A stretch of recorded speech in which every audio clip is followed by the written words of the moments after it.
پڑھتا ہوں تو میری عقل دنگ رہتی ہے۔ اللہ کے رسول علیہ السلام اپنی ازواج کو اتنا چاہتے تھے کہ ایک شخص نے حضور کو دیکھا، وہ چاہت کو کہنے لگا، یا رسول اللہ آپ تو بہت چاہتے ہیں اور میں تو اپنی زبان سے اپنی بیوی کو تکلیف پہنچاتا ہوں۔ اللہ کے رسول نے جو بات کہی ہے، کاش کہ لوگ حدیث پڑھتے، بہت پڑھ چکے کہانی قصوں کی کتابیں، یوٹیوب اور فیس بک پر بہت وقت ضائع کر چکے، حدیث کی طرف رجوع کرو، قرآن کی طرف۔ اللہ کے رسول علیہ السلام فرماتے ہیں جو اپنی بیوی کو اگر اپنی زبان سے بھی تکلیف پہنچا دے، اگر وہ رات بھر نماز پڑھنے والا ہو اور روزانہ ہر دن روزہ رکھنے والا ہو اور وہ کثرت قرآن مقدس کی تلاوت کرنے والا ہو کثرت کے ساتھ، اور پھر وہ حج کرنے والا ہو، پہاڑوں جیسی نیکیاں کرنے والا ہو، اگر اس نے بیوی کو اپنی زبان سے اذیت پہنچائی ہے، اللہ قیامت میں اس کی ایک نیکی بھی قبول نہیں کرے گا، رد کر دے گا اللہ تعالیٰ۔ ہم بہت حد تک کے ماں باپ کے حق کچھ حد تک جانتے ہیں، لیکن بیویوں کے حقوق کہاں ادا ہو رہے ہیں؟ آپ دیکھیں، مسلم معاشرے میں دیکھیں، بیویوں کو تو پیر کی جوتیاں سمجھا جاتا، اور جو لوگ بہت محبت اور اکرام سے پیش آتے ہیں ان کو لوگ غلام کہتے ہیں۔ تو غلامی کر رہا ہے، وہ غلامی نہیں کر رہا ہے، وہ مصطفیٰ جان رحمت کی اداؤں کو ادا کر رہا ہے، اس لیے کہ کمزوروں کے ساتھ حسن سلوک کا حکم ہے۔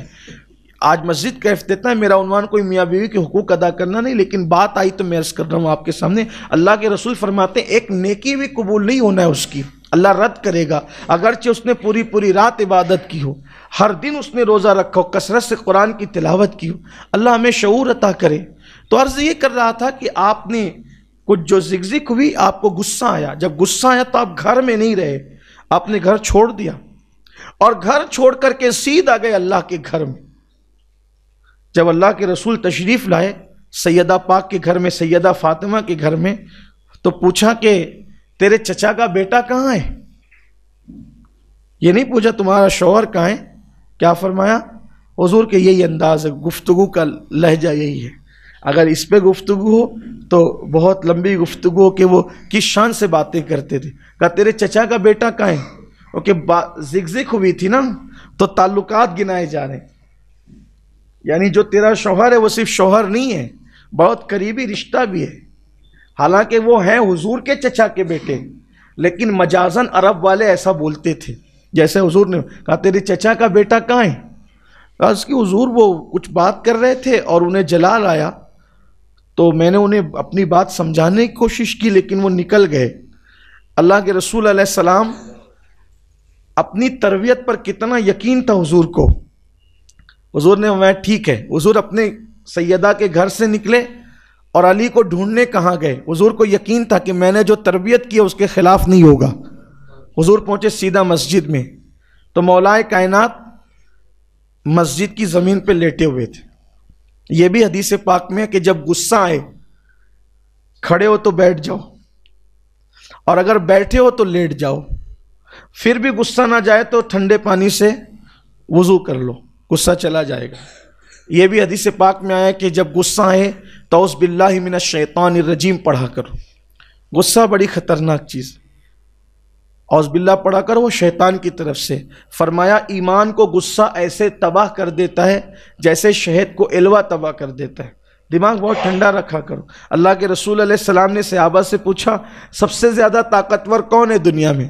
صحابہ نے جواب دیا حضور جو سب کو پچھاڑ دے اور اس کو کوئی نہ پچھاڑ سکے وہ بہت طاقتور ہے۔ فرمایا نہ، کہا پھر حضور آپ ہی بتائیں۔ فرمایا جو غصے کو پی جائے وہ دنیا کا سب سے طاقتور انسان ہے، غصے کو ضبط کرنے والا سب سے طاقتور انسان ہے۔ تو اللہ کے رسول گئے تو دیکھا کہ وہ زمین پہ لیٹے ہیں، اور چونکہ اس وقت مسجد نبوی شریف میں چٹائیوں کا کوئی نظم نہ تھا، اللہ کے رسول علیہ السلام و تسلیم کو اپنی تربیت پر اتنا یقین تھا، سیدھا گئے مسجد میں تو دیکھا کہ مولا علی زمین پہ لیٹے، چادر ہٹی ہوئی ہے اور آپ کی پیٹھ جو وہ کھلی ہو کر زمین پہ لگی ہے، اور آپ کی پیٹھ پر مٹی لگ گئی ہے، مٹی لگی ہوئی ہے۔ سرکار نے کہا قم قم یا ابا تراب، اٹھ اٹھ اے مٹی والے۔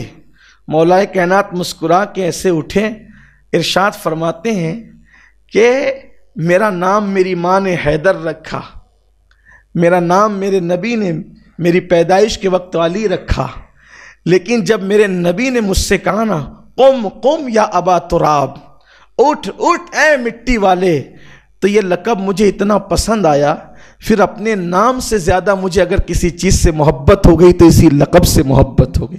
اسی لیے آپ کو بو تراب کہتے ہیں، ابو تراب کہتے ہیں، یہ آپ کی شان ہے. مطلب یہ کہ جب مسلمانوں کا جھگڑا ہوتا تھا، بتانے کا مقصد یہ کہ وہ مسجدوں میں آتے تھے، انہیں کاروباری کوئی نقصان ہوتا تھا تو مسجد میں آتے تھے، انہیں بے چینی ہوتی تھی تو مسجد میں آتے تھے. مسجد سے مسلمانوں کا تعلق اتنا مضبوط تھا کہ کوئی مصیبت آئی مسجد میں آئے. ایک بزرگ کے بیٹے کا انتقال ہو گیا، آپ نماز کے لیے کھڑے ہو گئے تو لوگوں نے کہا حضرت بچے کا انتقال ہو گیا، آپ نماز کے لیے کھڑے ہو گئے. فرمایا صبر نہیں ہو رہا تھا تو اللہ کے حکم پہ عمل کیا، کیونکہ اللہ فرماتا ہے استعینوا بالصبر والصلاۃ کہ صبر اور نماز سے مدد طلب کرو. تو میں نماز پڑھ کر کے اللہ سے صبر کے حوالے سے مدد طلب کر رہا تھا.